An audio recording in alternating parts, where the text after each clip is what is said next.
Part 1 के and में मैंने आपसे पूछा था कि कौन सा क्लू सबसे ज्यादा सस्पेक्ट की तरफ पॉइंट करता है, coffee mug, hair strand, gloves या फिर पॉइजन। तो यहाँ पे हमारा सही आंसर होता है हेयर स्ट्रैंड। कुछ समझे दया?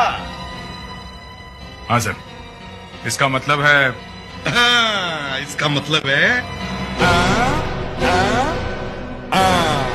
लेकिन हेयर स्ट्रैंड ही क्यों? हेयर आपका नॉर्मल तो लगता है, सिंपल तो लगता है, लेकिन अगर हेयर आपका रूट के साथ अटैच्ड होता है तो उसमें पाया जाता है डीएनए, और डीएनए मतलब आपकी आइडेंटिटी का अल्टीमेट प्रूफ। और यहाँ से शुरू होता है एक पावरफुल कंसेप्ट, डीएनए फिंगरप्रिंटिंग। जैसे हर इंसान का फिंगरप्रिंट अलग होता है, वैसे सबका डीएनए पैटर्न भी अलग होता है। तो आप अपने डीएनए को बायोलॉजिकल आधार कार्ड बुला सकते हो। तो अब समझते हैं डीएनए फिंगरप्रिंटिंग यूज कैसे करती है फॉरेंसिक टीम क्रिमिनल्स का पता लगाने के लिए। सबसे पहले क्राइम सीन से सैंपल्स को लिया जाता है। बाल, खून, पसीना या फिर स्किन के छोटे छोटे सेल्स लिए जा सकते हैं।